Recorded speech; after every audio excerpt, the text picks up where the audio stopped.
I never thought that I was going to get caught, but then one day my RA knocked on my door in my dorm room and handed me a letter from the RIAA and was like, I have some bad news.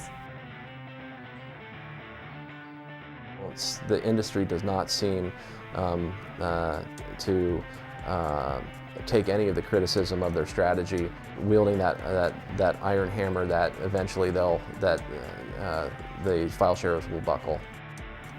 Or attempted to do things to stem the flow of MP3s, and neither of those worked. And so basically they are paying the price for their own short-sightedness regarding the new technology.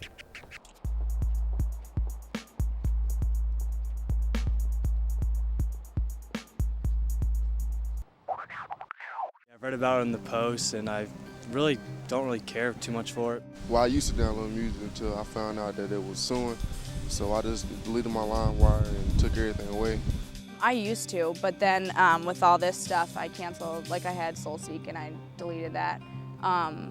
But honestly, next year I'll probably do it again. I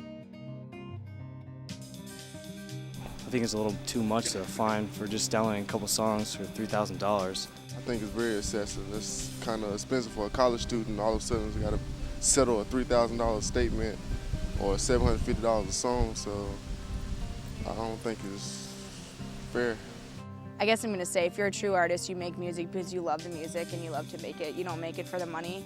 Say that first of all, the RIAA should stop demonizing music fans and try to figure out ways that they can turn the disenfranchised music fans into music consumers.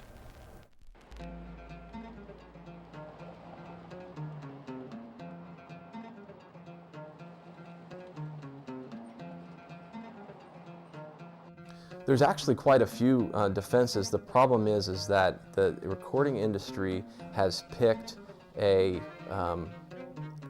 right number to intimidate students into settling.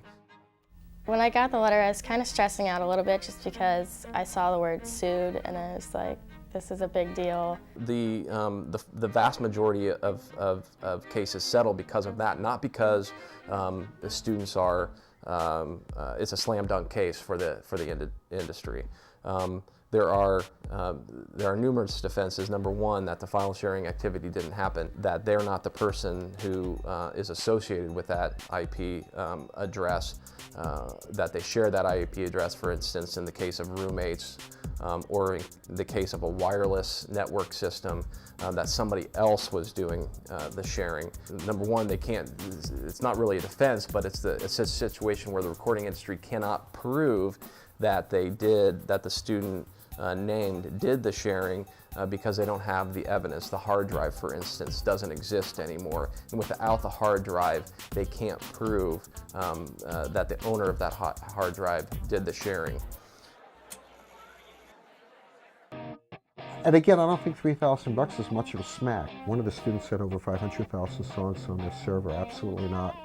I would go 10 times more than that. I would go 10 times. Theft is theft. And the point is this, that what you're dealing with here is an attitude that basically says to 500,000 different people, your work has no value. Well, if that's the case, go into every art gallery in the world and take a knife and start slashing the paintings. They have no value. They have no value. Let's take photos of them and sell them. Okay? The idea of an intellectual property. And it's the notion that a creative mind, a creative individual should be compensated for their work, and that the work that they have has value. And just because we have an easy method of sharing that work, duplicating it and then distributing it, doesn't mean that that is a valid thing to be doing.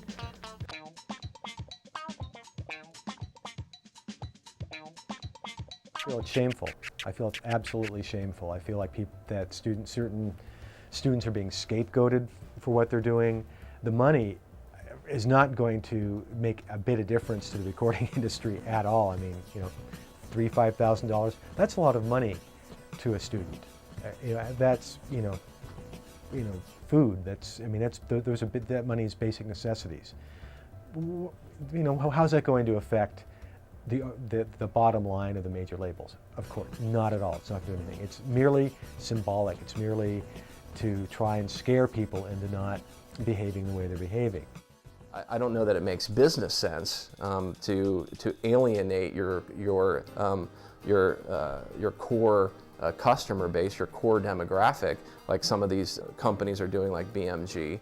I don't know that it makes sense to focus your energy on intimidating 18, 19, 20, 21-year-olds into paying $3,000 when your issue really should be, how do we adjust to the changing times and technology and come up with a new business model that embraces that, rather than trying to stick with an antiquated business model and be cutthroat about it. I feel that the RIAA and the major record companies are acting out of desperation, because the business model that has fostered the recording industry, the major labels in the past, over the past 50 years, has completely changed.